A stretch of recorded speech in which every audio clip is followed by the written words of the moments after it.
All right, good evening, everyone. My name is Philip Lyons. I'm the Dean of the College of Criminal Justice and Director of the Criminal Justice Center here at Sam Houston State University.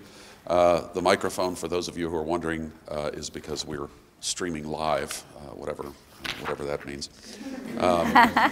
I'm here to introduce Dr. Nancy Rodriguez. Dr. Rodriguez is a native of El Paso, Texas. She earned her Bachelor of Science degree in Criminal Justice from Sam Houston State University. In fact, she is a relatively recent, outstanding alumna.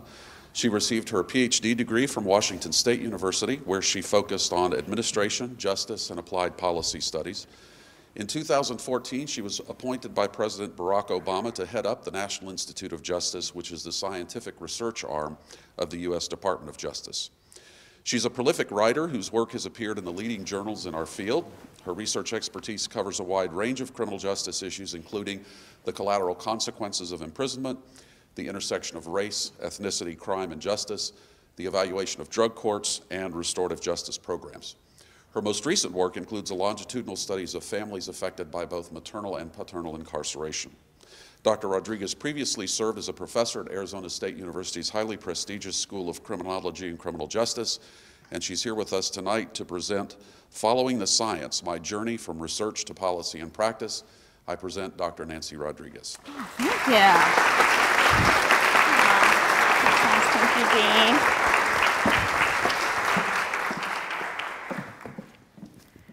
Good afternoon. Can you all hear me? Hopefully. Great. Dean Lyons, thank you so much, obviously, for that introduction. And I certainly want to begin by thanking you and Dr. Wells, who extended an invitation for me to come and be home and be among friends and family and colleagues. I've spent the past 24 hours, literally 24 hours, meeting with faculty and students and university administration. And I can't tell you how much I've enjoyed my visit. So now I get the opportunity to address you and share not only my journey as a scientist and how this university shaped who I am today, but also discuss the important role that NIJ and all of you play in reducing crime in our communities and advancing justice. So let me begin by saying that I am here in my official capacity as the 16th presidential appointee to serve as a chief scientist of the Department of Justice. But I am also here as a very proud alumni of this wonderful institution where I began my college education in the fall of 1988.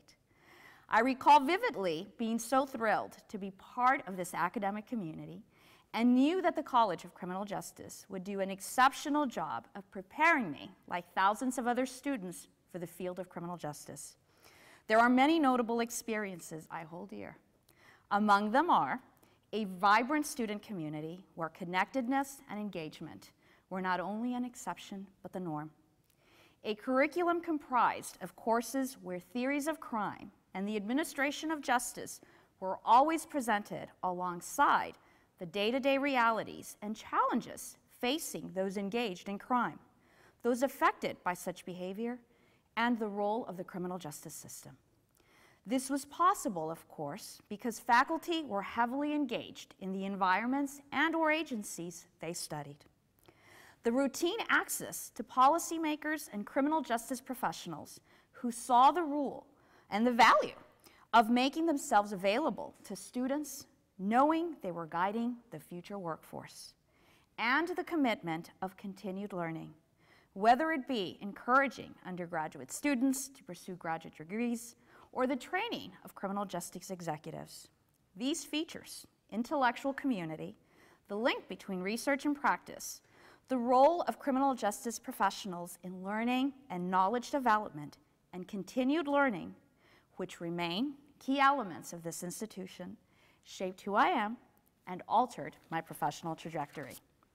When I arrived in Huntsville, my aspirations included obtaining a bachelor's degree and returning to my hometown of El Paso, Texas, and working for the Texas Youth Commission. However, it is here where faculty and graduate students steered me towards graduate school. It was the beginning of a path I didn't know existed and wouldn't have taken otherwise. It is the reason I'm here. I pursued my doctorate at Washington State after leaving SAM, rather unsure about my ability to be good enough to be part of the academy. As a first-generation student, there were many perceived and actual barriers I encountered. Yet through this all, I held tight to what got me there, the passion for learning and science that I developed here at SAM. I completed my doctorate in 1988 and began my first and only job as faculty at Washington State University. I was fortunate to be hired by someone you all know quite well, Dr. Vince Webb, former Dean of the College of Criminal Justice. I am indebted to him for creating an environment where faculty were expected to not only embrace our duties as educators and scientists, but also engage and serve criminal justice agencies. This experience meant that the impact of our work as researchers would not be limited to the number of peer publications we had, but also how we served the criminal justice field. Naturally, the link to policy and practice was a necessary piece of my scholarship. Just as a student here, I was expected to convey not only why research was important, but also what it meant for criminal justice professionals and what they should do in light of this evidence. To this day, I simply don't know any other way to pursue the scientific enterprise. My research on crime, delinquency, juvenile justice, and the effects of incarceration were created with a purpose of expanding the evidence base as well as directly informing policy and practice. When I was asked by the ASU administration to consider serving as Dean of Student Engagement, I quickly agreed, given it would afford me the chance to provide the same opportunity to students that were provided to me. That is, exposing them to the power of science. I believe I'd still be doing that if it hadn't been for a phone call I received. Yes, a phone call. For me, it came driving home from work. I received an email from the Department of Justice asking for a few minutes to discuss a matter. I thought the request was about serving as a court monitor, which I had been asked to do in the past, but declined given my administrative duties. So I arranged to take the call during my drive home.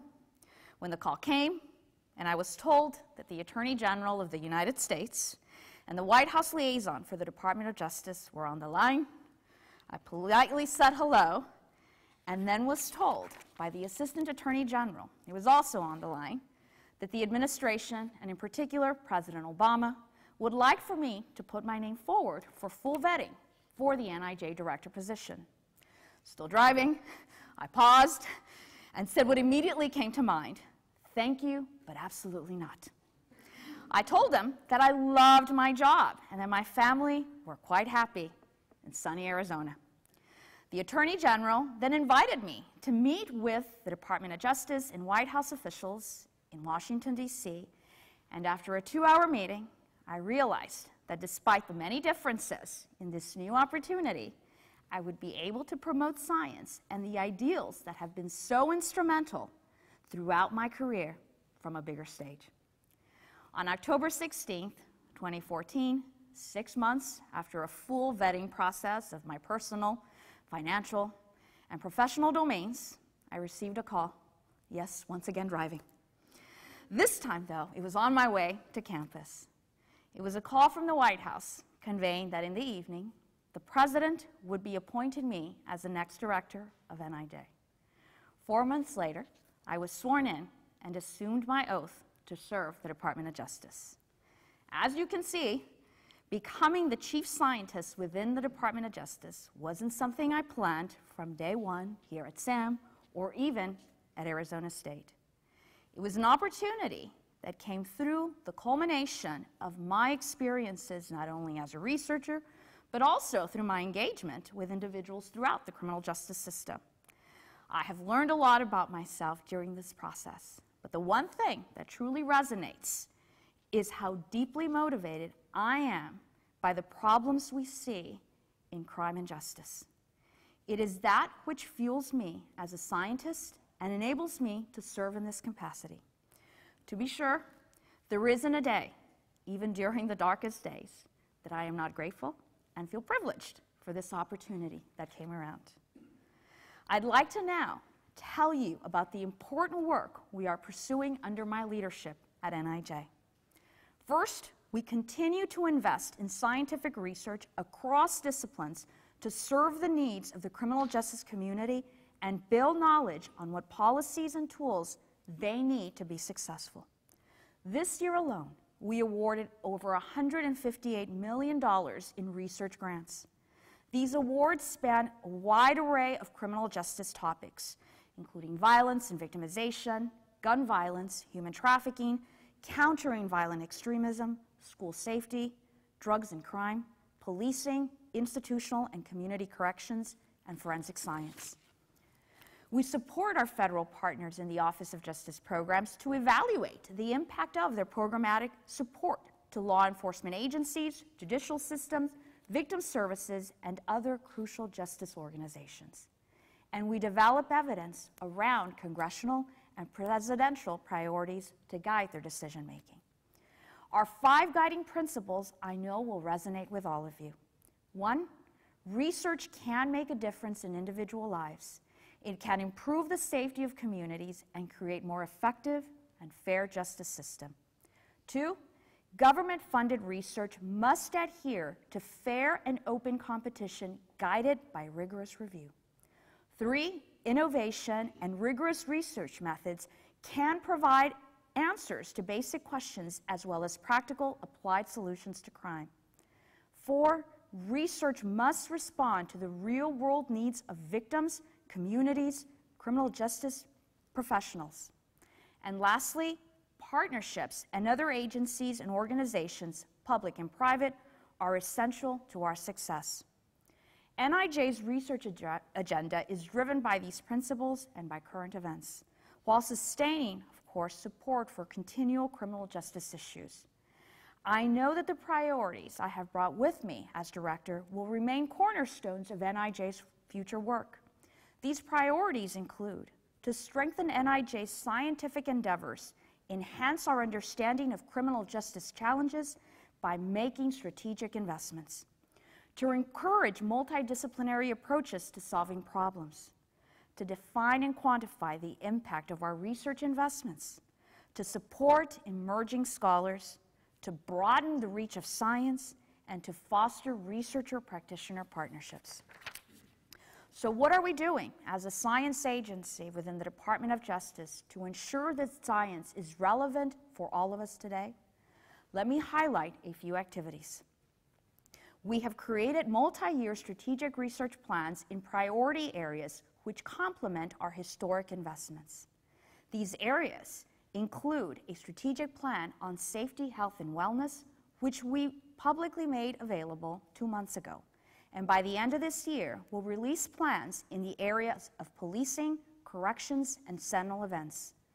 These plans represent NIJ's long-term commitment to supporting research in these areas. Our strategic plan on safety, health, and wellness includes a focus not only on justice-involved individuals, but also of criminal justice professionals. We can't simply focus on citizens' well-being while ignoring the agents who work to reduce violence and advance our justice system. This includes, of course, addressing their physical and mental health well-being. In the area of policing, Attorney General Lynch has said repeatedly that the question of our time is how do we improve the relationships between law enforcement and communities that they serve and protect. The foundational challenge rests on building trust. The 2015 report of the President's Task Force on 21st Century Policing enshrines this in the first lines. Quote, "Trust between law enforcement agencies and the people they protect and serve is essential in a democracy. It is the key to the stability of our communities, the integrity of our justice system, and the safe and effective delivery of policing services." It is hard to express the importance of this report and its recommendation. It shows a commitment by the administration to address the concerns of law enforcement and the public.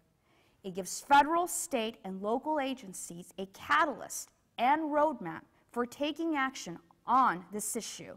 And most importantly, it directly focuses on the importance of using research to identify and develop evidence-based policing practices. Every single chapter or pillar of the report includes a recommendation around the need for research. This is revolutionary. A concrete example of how policy is leaning on research, and it has highlighted an important perspective: the need for researchers to partner with law enforcement to shed light on these challenges and provide evidence of the most effective solutions. I am convinced that policing reform in the 21st century is going to depend on the active collaboration between police personnel and researchers. Our strategic plan in policing will make that very clear. NIJ is not only focusing research to provide evidence-based knowledge and tools to law enforcement, we are also seeking to provide more evidence and information on what community correction practices are most effective. This will be critical as many federal, state, and local prison and jails reduce their inmate population and rely heavily on community corrections to monitor those involved in the criminal justice system. NIJ has supported a variety of evaluations of probation, parole, and reentry programs, including the Second Chance Act, which provides employment assistance, substance abuse treatment, housing, victim support, and family programs to help break the cycle of recidivism. Next year, NIJ will release evaluations of these efforts and show whether they are cost-effective, how they impact recidivism and other outcomes, and how to implement these programs successfully. We are also very committed to advancing research on the effects of incarceration. For example, in the area of restricted housing, I have commissioned the writing of 10 papers by criminologists, psychologists, and legal scholars on this correctional strategy. These papers address an array of topics, from the impact on mental health, organizational climate, gangs, and litigation around its use. I will be releasing the volume of these papers in a few weeks at the annual meeting of the American Society of Criminology. Importantly, we are also working with other federal agencies to ensure our investments complement one another and are not duplicative, ensuring efficient use of taxpayer dollars in research and development. We are taking a multidisciplinary perspective to our work, which means we are capitalizing on the broad expertise of our scientists and taking what we know from other disciplines to address challenging, complex criminal justice topics. We are placing more emphasis on multidisciplinary approaches in our solicitation and across our 3 science offices, bringing together the diverse social science with physical and technological sciences. This strategy, I feel, is needed to produce evidence-based knowledge that can directly solve the challenges faced by criminal justice practitioners, whether in law enforcement, crime laboratories, or the legal system. These challenges are multifaceted, and our research must draw on a range of expertise to solve problems and fill gaps in knowledge. Our Seminal event effort is an example of this work. For several years now, NIJ has been exploring whether non-blaming reviews of errors, known as Seminal event reviews, could help criminal justice system weaknesses and lead to important reforms throughout the system. Long used in aviation and medicine to examine the causes of a negative event, Seminal event reviews are routine, non-blaming reviews of all stakeholders of a bad outcome. In criminal justice, a Seminal event might be a police shooting, the exoneration of a wrongly convicted person, the release from prison of a dangerous offender, or even a near miss that could have led to a bad outcome had not been caught. Seminal event reviews have played a crucial role in improving the transparency, accountability, and indeed have led to real culture change in other high-risk systems, such as aviation and medicine. NIJ is continuing to test this approach through a variety of projects, including self-harm, gun violence, and investigative errors, and we look forward to identifying possible solutions that may prevent these outcomes in the future. To support emerging scholars, we have created and expanded existing programs. This past year, we awarded a record 44 fellowships plus 7 research assistantships. These programs include the New Investigator Early Career Program, which we began this past year, and seeks to provide new investigators an opportunity to build experience managing federal research grants. Our Graduate Research Fellowship program has 2 tracks, one to support social and behavioral research and one to support STEM research. For those interested in studying the intersection of race, culture, or gender and crime and justice, please consider our W.E. Du Bois Fellowship. In 2016, I split the program into 2 tracks. The Scholar track, which supports research mentors who are advanced in their degrees, and the Fellows track, focused on researchers who are in their early careers. And finally, another way we support young scholars is through our Research Assistantship program. Research assistants work directly with NIJ scientists to support research-designed strategies, manage data collection and analyses, draft publications, and assist with collaboration activities with our federal partners and regional, state, local, and tribal stakeholders. NIJ cooperates with our universities to give support in the form of salary and tuition remission. This year, we have added a number of research assistantships related to STEM disciplines. I take the time to tell you about these opportunities to underscore the importance NIJ places on providing emerging researchers support to pursue their research. By supporting young scholars today, we strengthen the foundation of criminal justice in the future. You should all know that SAM students and faculty have received 6 fellowship awards from NIJ since 2015. So I hope you will follow the lead of your peers and apply for these opportunities in the future. You should also know that our scientists at NIJ are taking stock of our historic investments, the scientific work in their respective areas of expertise, and listening to the criminal justice field describe the needs and research gaps to support innovation in research. An area where NIJ-funded research has provided innovative techniques and technologies is in forensic science. And I am proud to say that SAM has been a critical partner in developing new forensic methods and strengthening current methods. Since 2003, NIJ has awarded over $3.6 million to 12 forensic science research and development projects here at SAM. These projects span forensic disciplines from the study of postmortem tissues to better understanding human decomposition, to the analyses of designer amphetamines and synthetic drugs, to allow law enforcement and forensic scientists to stay on top of the latest available drug. SAM faculty have also evaluated the use of the National Integrated Ballistic Information Network as well as digital forgery detection systems. As you can see, research and development has not only built the technology that we are using today, but is pushing the boundaries of what we can do and providing a pathway to the future.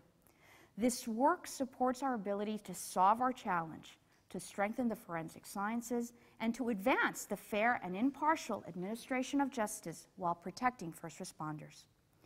Looking over the progress that has been made, I can't help but ask, what is next for criminal justice research?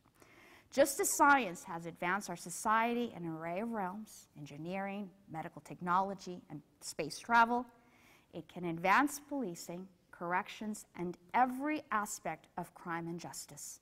Science provides us with the opportunity to apply knowledge to crime control and prevention, improve our effectiveness, and advance our justice in our country. I firmly believe that researchers, criminal justice professionals, and students all play a role in this process. So I offer the following insight to each. For researchers, my words are few but pointed. We need you. In many jurisdictions throughout the country, agencies are forced to make decisions about evidence-based knowledge. Without it, when enterprising police chiefs, correctional administrators, and district attorneys seek to reform their practices and policies, they need research to support their perspective, to inform their next steps. We can provide the research to help guide them in their decision-making. Building criminal justice system that is effective and fair is just not the challenge of law enforcement, prosecutors, judges, or policymakers. It is a challenge for all of us. As scientists engaged in bridging research and practice, I hope that you do everything you can to encourage others to engage and make our research as relevant, as legitimate, and as accessible to the field. Being relevant means it addresses the complexities of crime and justice today, and it fills the gaps in knowledge that has practical implications in our field. To be legitimate, research needs to account for and recognize the realities of crime and antisocial behavior and the challenges of our criminal justice system.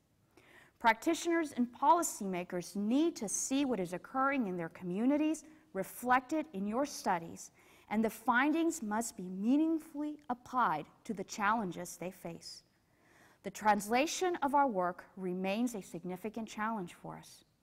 We have to be able to do a better job of getting the findings into the hands of practitioners and policymakers in terms that they will understand. What police commissioners need to know can be quite different from what line officers need to know, and quite different from what an elected council member needs to know or your fellow academic. For the practitioners in the room, my hope is that you not only continue to use science to advance your agencies, but also be persistent in asking questions you don't know the answer to. The scientific enterprise, when done correctly, always begins with a good question. So in many ways, you create and initiate the scientific path we embark on. We need your questions, and we need you to be okay saying you don't have all the answers. So let's find out. I also encourage you to be very vocal about your research needs and tell us when we have failed you. Lastly, please know that the evidence base in certain areas in crime and justice is very thin or non-existent. That means that you are likely, even without knowing it, assuming a key role and foundational role in creating an evidence base and guidance where there isn't one. To students here at SAM, whether undergraduate or graduate, first, take advantage of the access you have to policymakers and practitioners. It is a rare campus where the field and the academy are so intertwined and where high-quality research is produced. Take the opportunity to learn more about how research is used, or not, by the individuals working in the field every day. Ask them about the challenges they face and work with them to uncover how science could provide them with solutions. As I conveyed earlier, nothing motivates me more than the challenges we have in our criminal justice system today, the lack of answers and guidance. But it is what you do with the motivation to address these challenges that is important. Second, apply an ethic of continual learning to whatever work you do and plan for how you can share that knowledge with others. I don't think you have to be a scientist to think this way. Police officers, judges, social workers, policymakers, and others can all seek opportunities to develop their knowledge and improve their work through evidence. I'm always reminded of that during my one-on-one encounters with victims of crimes like domestic violence and sexual assault, families of victims like the parents of the children murdered at Sandy Hook, police chiefs struggling to keep their officers engaged and their community safe, jail administrators and wardens who are struggling with prison violence and mental health. There is a desperate need for knowledge, so please provide it no matter where you are. Researchers don't own that space. And finally, don't be afraid to say yes to new opportunities, even if it seems like it's changing, even if it means like you are changing your own goals at the time. I would never have dreamed of becoming the chief scientist of the Department of Justice was a possibility when I first stepped on this campus. If it wasn't for the encouragement of my mentors and a bit of bravery on my part, and maybe naivety, I would never have ended up here. Embrace the changes that come into your life as opportunities rather than diversions from the path that you have set out to take. You will have a more interesting journey, and you may end up realizing that you are headed back to your initial goals in the end. To conclude, Even though the title of this event calls it my journey from research to policy and practice, it is really my journey from practice to research and back. Until this institution showed me the power of scientific research and the opportunities that existed for developing such knowledge as a career, I never thought beyond my goal of working as a criminal justice practitioner. But science pulled me forward. My passion for criminal justice was not independent of my passion for learning. And I had the support of wonderful professors and mentors to encourage me along the way. The turning points that seem most significant are often critical and are the basis of the development and enrichment throughout a career. We can plan all we want, but there are events we have no idea are going to come along and alter our lives, providing us with exciting dreams we never knew we had. So I leave you with the following.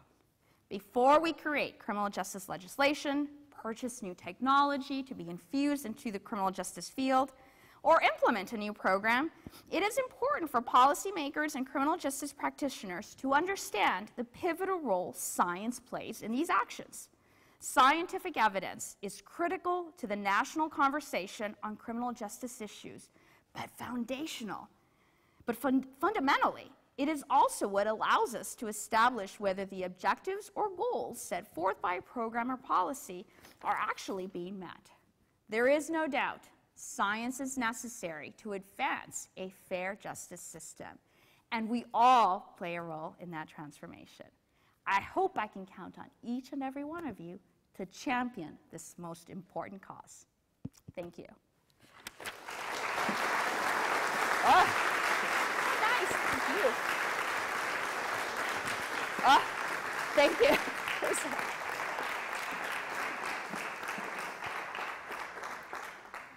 Do we have time for questions? We do. Oh, great. I needed to drink. Sorry. Great. So for those of you that have met with me, you know I will frankly answer any question. So ask away.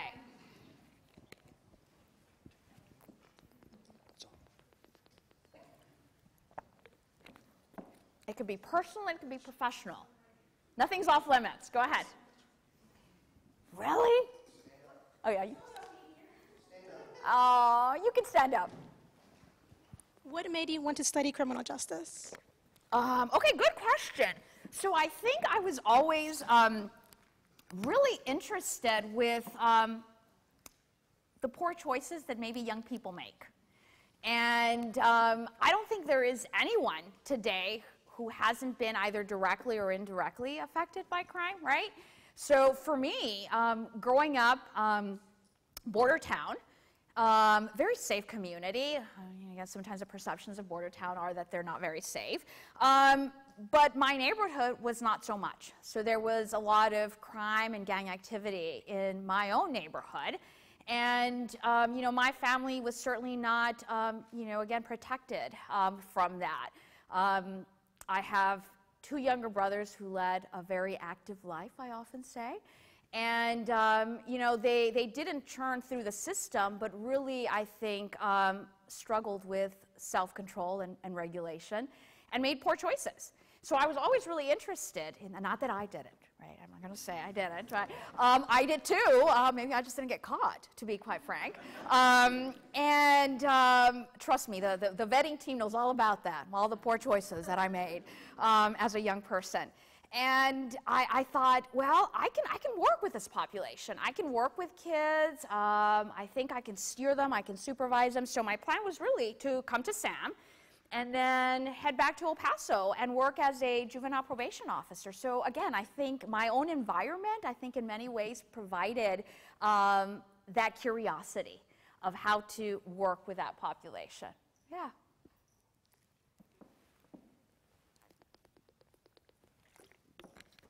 Hi. Hi. What made you want to switch to political science for your PhD? From criminal justice? So not many people know that actually my PhD is not in criminology. I'm not a sociologist. It's in political science. And when I left SAM, I knew that policy was something I was really, really interested in. And the program at Washington State was a PhD program that had still a concentration in criminal justice, but it also had a really, really strong focus on the administration of government and policy analyses, and I thought that seems like a good fit. And it's interesting because I think, you know, there aren't many political scientists who are criminologists, shall I say, and I think in many ways it was the right kind of intellectual community for me because, again, I care tremendously about causation. I care about why individuals make those poor choices. I mean, again, I think I was drawn to the field because of that, but I think that's still an incomplete view for me. I think it's, okay, so what do you do in light of knowing the causes, right? And then how do you use that and how is that translated into some real action that, again, we, local, state, and federal government and criminal justice agencies can do with.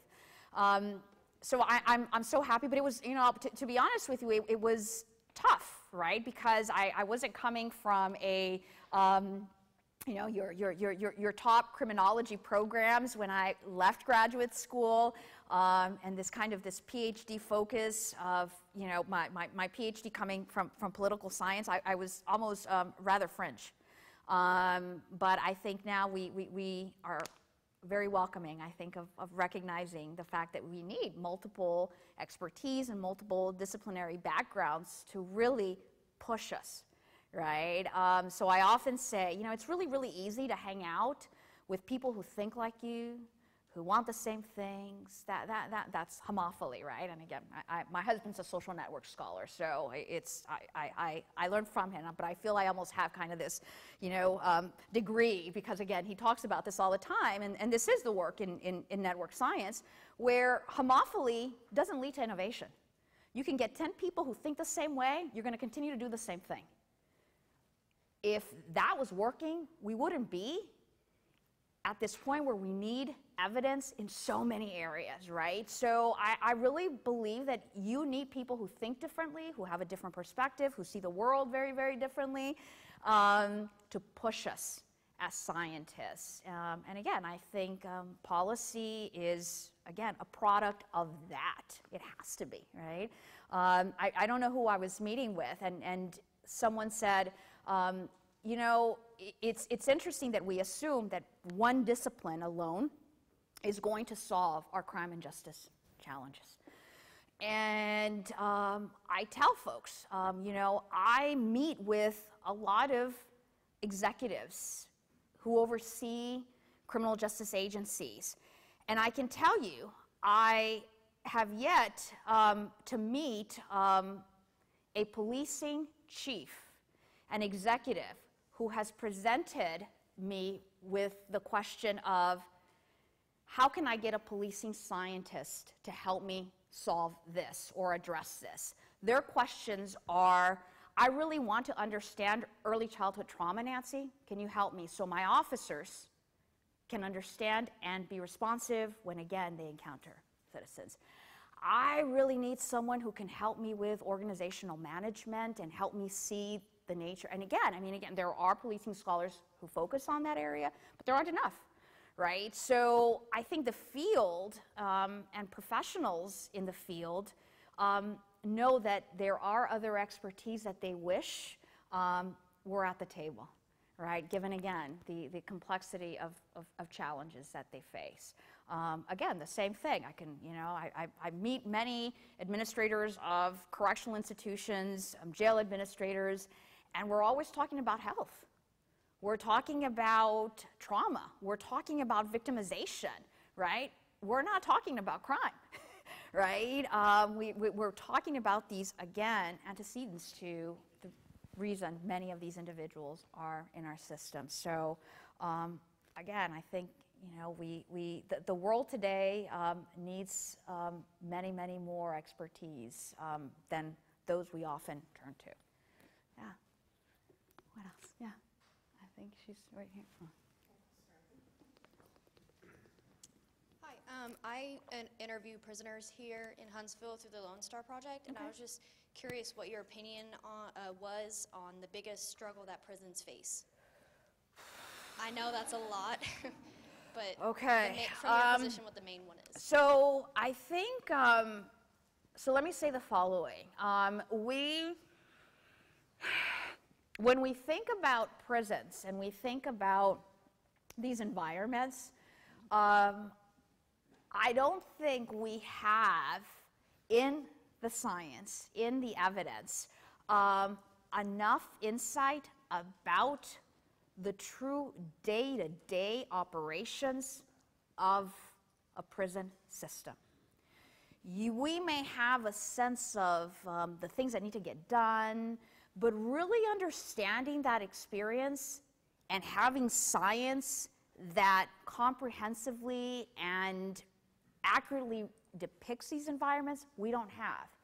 So I think we first have to, right, I mean, again, be able to convey what the day-to-day operations of a system are.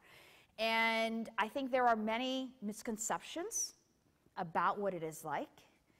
And this balance between maintaining safety and control, and what is that really like, and what is the role of correctional officers today and the expectations that we have of them today.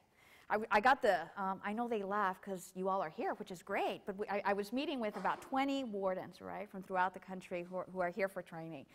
That was one of my meetings. And we were talking exactly about this. And they said, you know, there's a lot of focus on inmates and understanding their experience, yet we don't see enough emphasis placed on the workforce. And I said, you are dead on. I couldn't agree more. And I think today, as many very progressive leaders of correctional institutions are reforming their systems, that work it has to be carried out by someone. These are line officers, right? I mean, again, it's coming from the top. And when I travel and I visit many prisons and I visit many jails, and I talk to staff about what it is like to be part of, you know, again, this institution, this agency where reform is taking place at every level, right?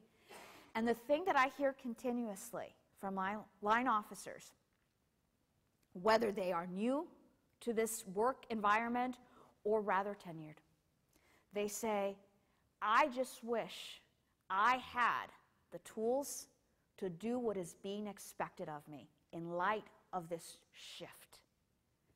That is frightening to me, right? Because they don't feel they are ready to engage with inmates in a different way, in a way that maybe they haven't been trained to provide, right? That level of supervision and care. So I think we have to better understand these environments, and we have to place empirical focus on the workforce.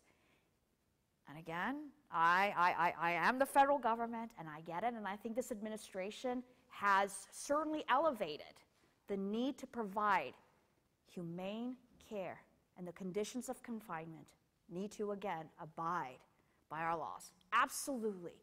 That can't come at the cost of a workforce who is not ready, trained, and equipped to provide that level of care. So I think science is going to have to provide that pathway forward, right? I mean, again, I've had even wardens, I've had state administrators ask me that. They say, Dr. Rodriguez, I just want a roadmap of how to reform my system. I want the same thing. I want, again, to have a population that is treated humanely and provided the services that they need so they can be successful in the community. And they say, you know, can you give me that roadmap?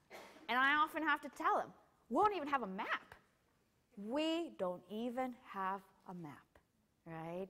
So that's one of the reasons we felt strongly about making significant investments in institutional corrections. And our strategic plan, which we'll release by the end of the year in the area of corrections, will make it very, very clear that we can't continue to assume we know what is taking place when we have no evidence to turn to? Great question. Yeah.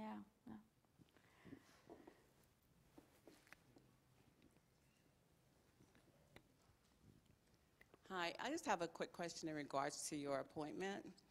I was curious as to what did you do or how did you position yourself to be on that level of a radar? That's a good question. So people have asked me that, right? And when I say you literally get a call, it's just like, well, they just didn't literally just pick a random person, right? Maybe they did. I don't know. No, they didn't. So one of the things that I know that the administration was looking for was to ensure that a scientist assumed this position. So I'm the 16th presidential appointee to serve in this capacity, yet I am only the second scientist to serve in this role. Before John Lobb, who was my predecessor, and I'm not counting actings because, again, they weren't officially sworn in to assume this oath. Everyone else that served as director was an attorney. Because it is embedded within the Department of Justice, right? I mean, so again, think of the Department of Justice as a lot of attorneys, and then kind of us, right? A group of scientists.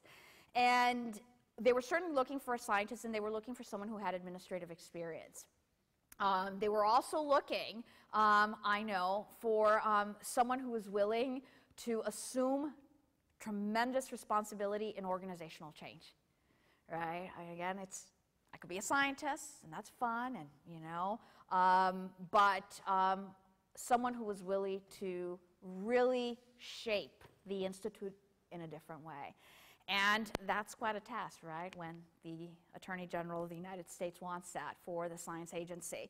I know that policymakers who worked for the Attorney General and the president were at several of the presentations that I had given in DC on my research on the effects of incarceration, and I had met with them and we had talked. I know that made me, again, present and known to this particular group because for me the Beltway was just nothing but people I did not assume any similarity with, right? I mean, it was like DC, the Beltway, and everything else, every negative connotation I had, and I didn't necessarily, they weren't my peeps, to say, in so many words. So, yeah, when you're asked, again, will you consider, you wonder, it's like, why me? Did everyone else say no, right, first and foremost, right? And then you realize, and again, I spoke a lot to the former, my predecessor, John Lobb, about this process, and he said, it's no fun. No one wants to relive every poor decision you've made. And what I was telling students earlier, it's not like you're going through this vetting process and you know how you're doing, right? It's not like these attorneys say after 3 hours of some serious, intense deliberations, shall I say. It's not like they say, great job, Nancy, you answered that quite well, They also don't say, holy cow, who is this person, right? You really are shadier than we thought. You get no sense. It's literally, okay, thank you. So that can be a little unsettling, right? Because it's almost like, you're interviewing for a job, and then you're waiting for a call that you don't know when it's going to come at all. And you're getting no indication of whether they're going to call back. Sometimes interviews were, day to day, right? It was back to back. At times we would go weeks. I would go weeks without hearing from my counsels. And, at that point you just kind of say, all right, we don't control this process, they do, and you let the process be what it is. That's not, I would say, something that faculty or academics deal really well with, right? I mean, again, we got to know, we know these milestones, and so I can see why this isn't for everyone. And I talk to many colleagues in the field who ask what it's like, and I say, man, I thought I worked really hard as an academic and as administrator. I think I did, and I thought I did. And I've got to tell you, when I arrived, I was blown away at the pace, the scale, and the scope, and the quality of work that is produced. And again, you often think of the federal government that is this big, bureaucracy that works so slowly. That is certainly not anything that I have experienced at many, many different agencies that we work with. So it's an environment where you have to rely and feel really, really comfortable trusting people around you. But for me, my gauge has always, I make a lot of decisions, and you have to be really, really confident when you make those decisions. And my gauge always, and this was advice given to me by Bill Sable, who was the director of the Bureau of Justice Statistics, who has now since left. But he said, Nancy, the only advice I'm going to give you, he says, because man, you're literally thrust into this environment, and it's going to be trauma day in and day out. And I was like, shit, I just got here. You know what I mean? What's happening? And he gave me some of the best advice. And he said, Nancy, as you make decisions, and you're going to make a lot of decisions, and you're going to give out a lot of money, and you'll be accountable for a lot of things, he said, the only thing that I would encourage you to think about every time you make a decision is, will you be able to make this decision and defend it to POTUS? And I thought, okay, no pressure, right? But that helped me, right? Because you don't have the luxury of taking a week to think about a decision. You're literally presented with information, and you either have to make investments, you have to provide, again, briefings, information on the current state of knowledge, and often you don't have the luxury of time, right? So you really have to be efficient with your time and say, I'm about to make this recommendation on this issue, on this policy. Can I defend this to the president if asked? That's a great gauge for me that I think, again, nowhere else would you probably have that, right? Again, in the academy, you're often, okay, can I defend this, among my colleagues, my academics? But again, we don't have that luxury. And again, I still say, it is a tremendous privilege, to do this and to serve this administration, who I think is trying to do many, many things. And sometimes they have the science supporting what they want to do, and sometimes they don't, and they still choose that path. So, that's tough too, right? Because ideally, science should be informing policy. But again, as chief scientist, I have the luxury of saying, I can be influenced by what you want to do. I'm here to present the evidence, and you do what you want with it. Science was never meant to be convenient. Yeah. Okay, what else?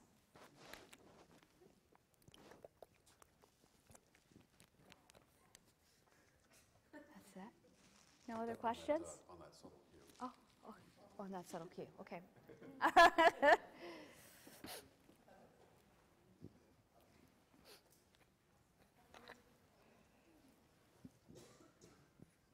So over the past 50 years in the United States, we've seen approaches to crime and punishment here in America go from a rehabilitative approach to a tough on crime approach, law and order approach.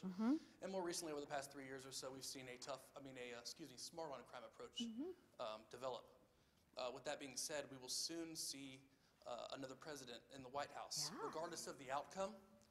And with the help of the Department of Justice and NIJ and BJS and all of y'all's grant money and everything that you guys have done in terms of moving this field of research forward, regardless of the outcome of the presidency, do you expect the NIJ, BJS, and the Department of Justice to continue on with this momentum for a changing philosophy of crime and punishment in America? That's a great, great question. And I would say that, again, nothing like having, the leader of the free world, right, talk about issues that we all care deeply about, and again, we hope to be involved in the workforce in the future.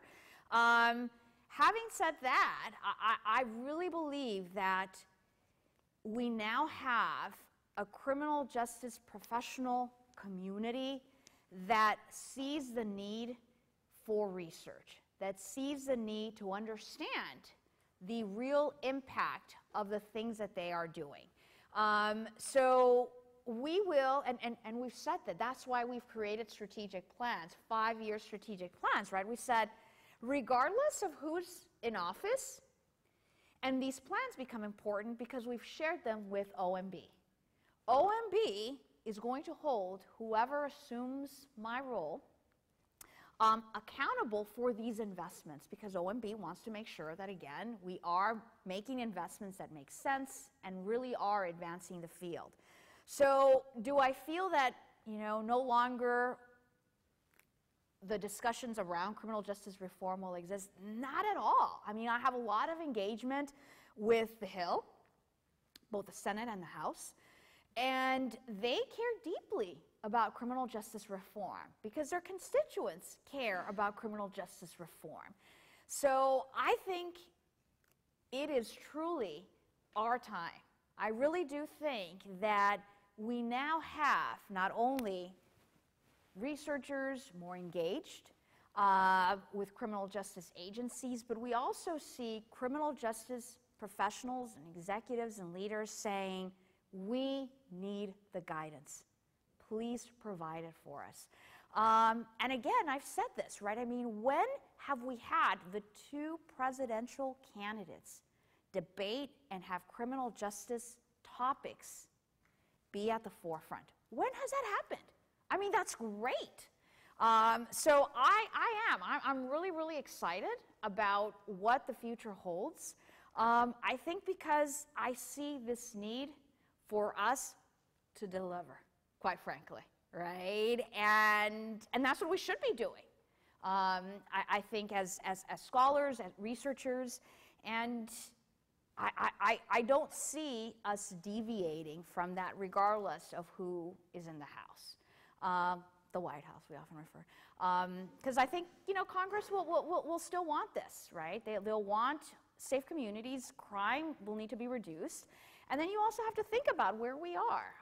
Homicide rates in certain cities are at epidemic rates. So even though, again, it's still in only about 3 or 4 communities and cities, sometimes folks fear that this is, again, more representative of what's happening in their community. So again, I do think that the need for research and evaluation will persist, and we, quite frankly, just don't have enough researchers to fill the need and provide that guidance. So that's why we feel it's important to create that pipeline, right? I mean, again, we've created that pipeline to support graduate students in many ways, to support young scholars, who are just leaving their graduate programs, so that they too can contribute in this important way. But you don't need a grant to do that, right? I mean, again, I say that. It's around you. Your institutions have criminal justice agencies that really need your input and guidance. So, yeah, we'll see. A hypothesis. Well, thank you, Dr. Rodriguez. That's all the time we have tonight. All right. We've kept Dr. Rodriguez running around campus all day long, so we want to be good hosts. We also want to thank you for joining us, for returning to your alma mater. It's a gift that will mark your time here with us. So know that you're always welcome to come back, and we appreciate you joining us. Great. Thank you for having me again. Thank you. Aw, I could open it. Thank you so much. Thank you, thank you, thank you.